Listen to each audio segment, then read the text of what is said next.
YouTubers, Linda here. I want to talk to you tonight about a revelation that the Lord began giving me on Sunday when I was watching a movie. This is something that He has led me to share with you, so I'm thinking that there's probably some other people that will benefit from this knowledge. I was watching, when I need to just get away from everything and take a break, I like to watch movies.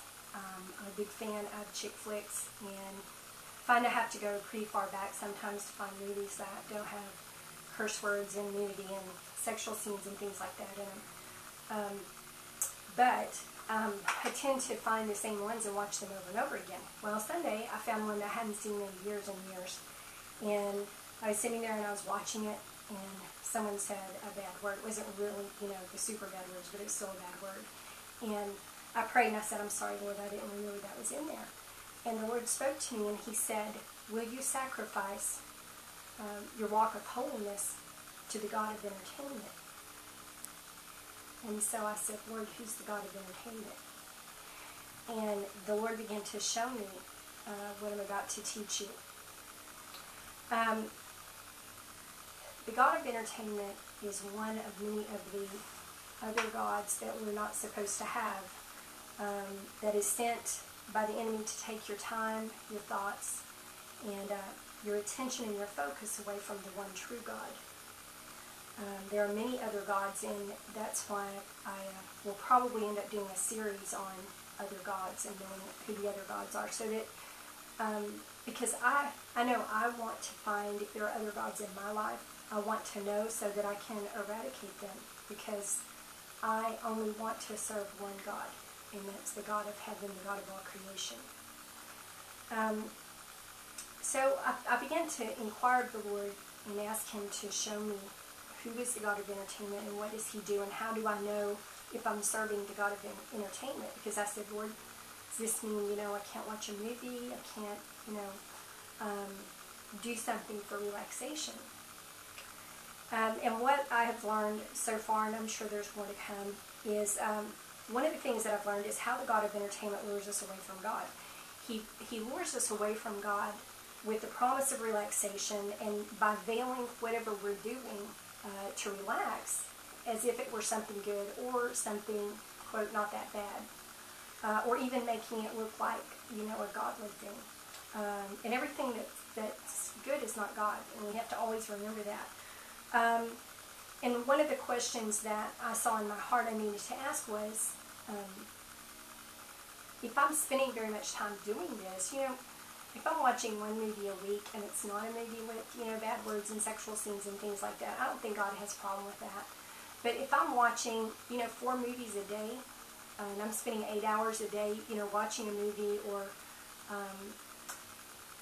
playing video games, or watching sports on TV, or any of those sort of things, that might be another question. That might be something else altogether than just watching one movie a week to, relax and unwind. A God in your life is something that you adore, you idolize, you give your time to, you give your money to, you give your thoughts to, you give your energy to. That's one of the ways you can realize what is a God in your life. I live in the Dallas area now, and I can't count the number of times when I lived here years ago when I would see vehicles that had little stars, Dallas Stars flags, waving out, the little windows, SUVs, and they would have these little stars flags sticking out each side of the back windows. And I remember looking at those and thinking, wow, I wonder if they would, if they're Christians, I wonder if they would ever put Jesus flags hanging out there. Would they be as proud to display His name as they are the name of their team? I wonder if, they give Him as much time. I wonder if they would spend as much money for a sweatshirt that had His name on it as they would that had a team's name on it. And I still wonder that. This is Dallas, Texas, so we're talking Dallas Cowboys football and, all the things that go with that. A God in your life is something or someone you are very passionate about. And a God can be a person, it can be a place, it can be a thing, it can be an activity, it can be an entertainment. But you will have great passion for anything that you truly worship. So it's important to identify the things that are in our lives that we spend a lot of time and energy being passionate about. Some people are very passionate about their jobs or their careers. Some people are passionate about their grandchildren or their children's futures. It is possible to worship your children. It is possible to worship having, it's possible to worship the image of having the perfect family and having a, perfect, normal family life. That actually can become a god. Your grandchildren can become gods.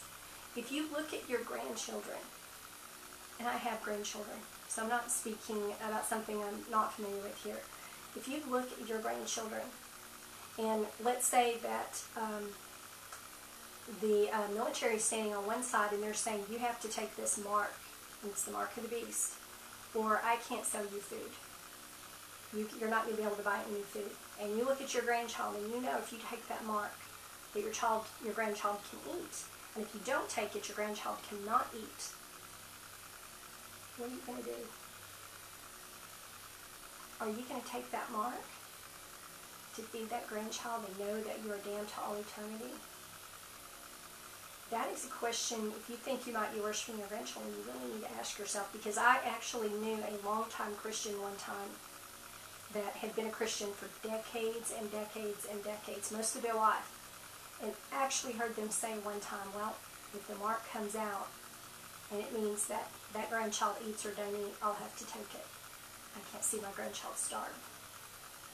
When that happens, that grandchild has become a god.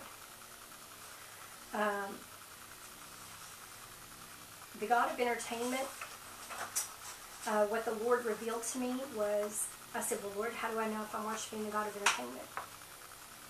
If you are drawn more and more to the activity that is entertaining you, whether it's watching sports, watching movies, playing video games, whatever it is that's entertaining you, there are many forms of entertainment in America. Well, Americans practically worship entertainment. I don't know about other countries, but I know here in America, we definitely do. If it begins to replace your time with God, your prayer time, your worship time, your fellowship time with the Lord, what will happen is you will feel your passion heat up for the thing that's entertaining you.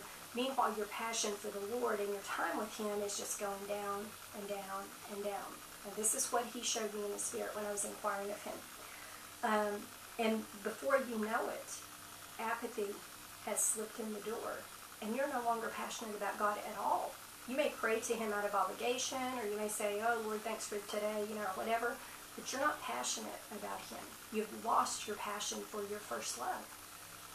That's when you're in serious trouble. Because what happens when the god of entertainment is sent in to entertain you is He is sent in to keep you away from prayer. He is sent in to keep you out of the real battlefields. Maybe you're playing battles in video games, but you're not on the real battlefield. And that doesn't mean that we can't take a break when we need one. But apathy creeps in, the Lord showed me, like a big cat that's silently stalking its prey. And when the apathy gets there and it takes over your time, while that's going on, the enemy is setting you up for a fall. He is setting you up for a major attack. Once he gets you into that area of prayerlessness and no fellowship with the Lord, he's going to attack you or attack your family.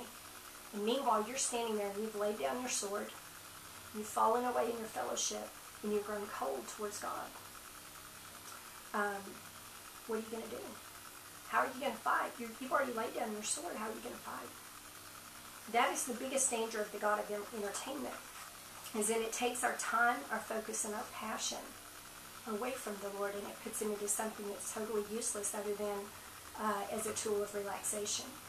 And I love to watch movies, but the revelation that the Lord gave me made me so much more aware of how much time I spend watching movies, and to be so much more careful about the type of movies I watch. And I just wanted to share this with you all so that you can be aware if the god of entertainment is also slipped into your house, so that you can eradicate it, because we should only serve and worship one God, and that's the God of heaven and the God of all creation. So I'll leave you with that. Thank you for watching. And I'll see you guys next video. Have a good night.